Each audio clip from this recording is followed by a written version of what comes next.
Hello everyone, and this is my review for WWE Monday Night Raw on June 10th, 2013. And to be honest, it just felt like a very weird Raw to me in any way, shape, or form.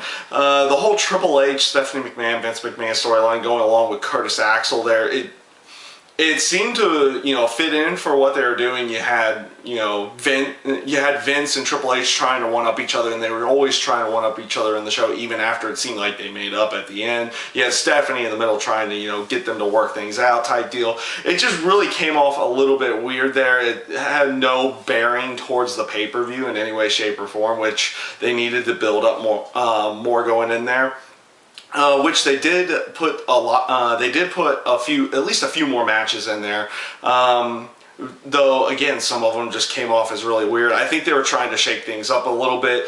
Instead of having Kane and Daniel Bryan teaming up to go for the tag titles, you have Daniel Bryan and Randy Orton going after the tag titles against Seth Rollins and Roman Reigns, and then you have Kane going up against Dean Ambrose, where you would have thought they would have probably gone the other way around in that sense. But the matches between Roman Reigns and Randy Orton and Daniel Bryan and Seth Rollins were really good matches, especially the Seth Rollins-Daniel Bryan match. I thought that was just probably one of the better matches I've seen in quite some time on Monday Night Raw, probably since the CM Punk-John Cena match right before WrestleMania on Raw. That was probably one of the best ones I've seen since at that point in time. So they did a really good job with that match. Another surprisingly good, not really surprisingly good match, but another good match was the Big E Langston and Chris Jericho match. Not really a surprise there. You do have Chris Jericho and actually Big E Langston being a really good worker as well. And then of course you had Big E going out there to be the secret admirer for Kaitlyn, which set up for him turning her down, and then of course AJ coming out announcing, the match is the match for the Divas title Sunday. She's going to take everything away from Kaitlyn at this point, and so that came off as actually a pretty good segment there. AJ came off really good on the mic in that sense. Definitely like where they're going. I wish they would have had some kind of further build with them, or at least a build that didn't seem, they seemed that they were more together instead of kind of bringing it all together at the last second, and in that sense. But another surprisingly good match as well. This one was actually somewhat surprising. Cara and Antonio Cesaro actually came off. It was a really quick match, but it came off as really good there.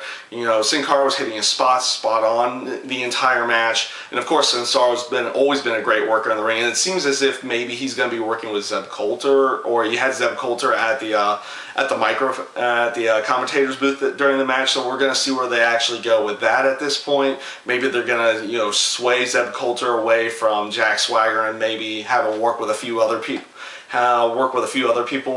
Within the company. We'll see where they actually go with that.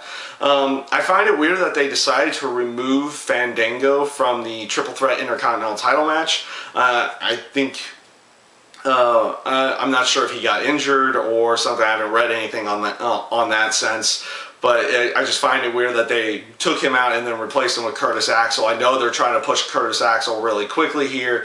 I mean, this is probably a good match to put him in. Maybe they are even going to put the Intercontinental title on him on Sunday. But he just doesn't seem to fit in the match, especially when they've actually been building these three to get Fandango, Miz, and Wade Barrett together over the last few weeks. So this kind of just seems a little weird in that sense. The promo between John Cena and Ryback I felt was actually really good.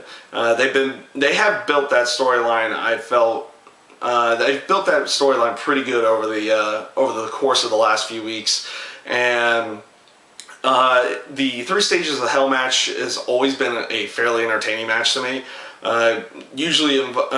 They usually do find different ways or different types of matches in each of those matches. Is not always the same thing over and over and over again. So we'll see how this one turns out on Sunday. The only weird spot is the whole Lumberjack deal. the whole lumberjack match portion of it, and I'm glad that they actually did something with that. Over the last couple weeks, they focused mainly on the tables and the ambulance match, but they haven't focused any on what the first match is, which is the lumberjack match. So you have the lumberjacks out there to try to keep them at bay and everything. So that came off as pretty good. Overall, I felt Raw had some really good matches on the show. I mentioned those throughout here. They did a really good job in the terms of match quality. Even the Damian Sandow and R-Truth match came off pretty good, even though really quick again. Overall, match-wise, it was fairly entertaining.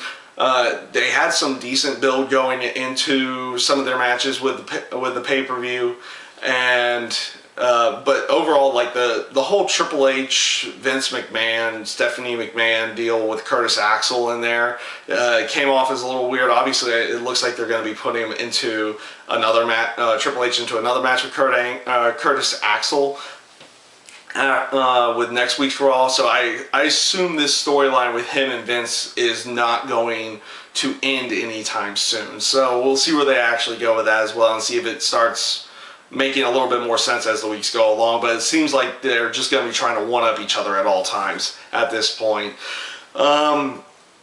So overall, I felt Raw was at least a decent show. It was a decent go-home show going into the Payback pay-per-view. I wish they would have had a lot of these matches, you know, made for the pay-per-view beforehand, so they could just focus on building the story instead of having to find the matches themselves and find time to, you know, make the matches for the pay-per-view and everything. But hey, that's how they decided to build the pay-per-view this time. And yeah, that's my review for Monday Night Raw this week. I thank you guys for watching, and I hope you enjoyed.